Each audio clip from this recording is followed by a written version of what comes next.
News ಲಂಚ್ಗೆ ಮತ್ತೊಮ್ಮೆ ಸ್ವಾಗತ. ಅಡ್ವಾಣಿ ವಿರುದ್ಧ ಸಂಸದ ಬಸವರಾಜ್ ಹೇಳಿಕೆ ಹಿನ್ನೆಲೆಯಲ್ಲಿ ಬಿಜೆಪಿ ಕಾರ್ಯಕರ್ತರ ನಡುವೆ ತುಮಕೂರಿನಲ್ಲಿ ಮಾರಾಮಾರಿ ನಡೆದಿದೆ. ಹೇಳಿಕೆ ಖಂಡಿಸಿ ಸಚಿವ ಸೊಗಡು ಶಿವಣ್ಣ ಬೆಂಬಲಿಗರು ಬಸವರಾಜ್ ಮನೆ ಮುಂದೆ ಪ್ರತಿಭಟನೆ ನಡೆಸಿದರು. ಈ ಸಂದರ್ಭದಲ್ಲಿ ಎರಡೂ ಬಿಜೆಪಿ ಬಣಗಳ ನಡುವೆ ಮಾತಿನ ಚಕಮಕಿ ನಡೆದು ಕೈ ಮಿಲಾಯಿಸುವ ಹಂತ ತಲುಪಿದ್ರು.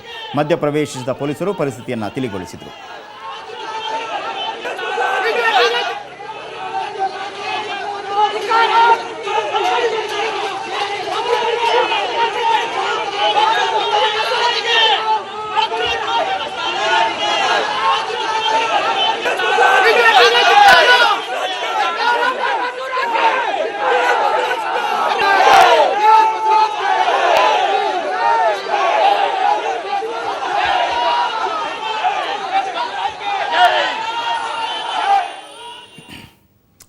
ಇನ್ನು ಬೆಂಗಳೂರು ಹೊರವಲಯ ಹೆಸರಘಟ್ಟದಲ್ಲಿ ಕೋಳಿ ಜ್ವರ ಕಾಣಿಸಿಕೊಳ್ಳುತ್ತಿದ್ದಂತೆ ರಾಷ್ಟ್ರೀಯ ಕುಕ್ಕುಟ ಸಂಸ್ಥೆ ಎಚ್ಚೆತ್ತುಕೊಂಡಿದೆ.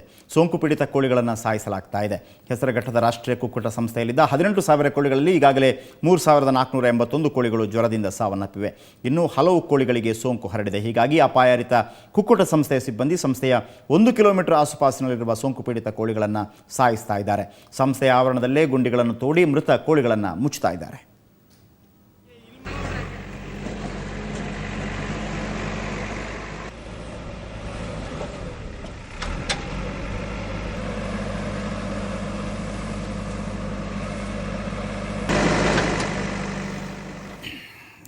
ಇನ್ನು ಬಂಗಾಳಕೊಲ್ಲಿಯಲ್ಲಿ ವಾಯುಭಾರ ಕುಸಿತ ಉಂಟಾಗಿರುವುದರಿಂದ ಇನ್ನೆರಡು ದಿನಗಳಲ್ಲಿ ರಾಜ್ಯದಲ್ಲಿ ಭಾರೀ ಮಳೆ ಬೀಳುವ ಸಾಧ್ಯತೆ ಇದೆ ಎಂದು ಹವಾಮಾನ ಇಲಾಖೆ ಎಚ್ಚರಿಕೆ ನೀಡಿದೆ.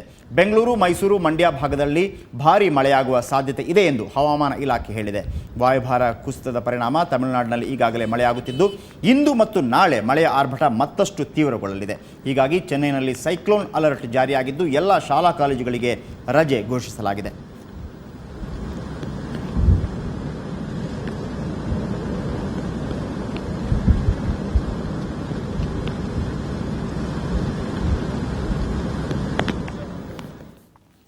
ಓಕೆ ವೀಕ್ಷಕರೇ, ಸರಿ ಹಾಗಿದ್ರೆ ನಾಳೆ ಇದೇ ಸಮಯಕ್ಕೆ ಮತ್ತೆ ಭೇಟಿಯಾಗೋಣ ನ್ಯೂಸ್ ಲಂಚ್ನಲ್ಲಿ. ನಮ್ಮ ನ್ಯೂಸ್ ನಿಮ್ಮ ಲಂಚ್ ಮುಗೀತು ಅಂದ್ಕೊಂಡಿದ್ದೀನಿ, ಯಾಕೆಂದರೆ ನಮ್ಮ ನ್ಯೂಸ್ ಕೂಡ ಮುಗಿತಾ ಬಂತು. ನಾಳೆ ಇದೇ ಸಮಯಕ್ಕೆ ಮತ್ತೆ ಭೇಟಿಯಾಗೋಣ.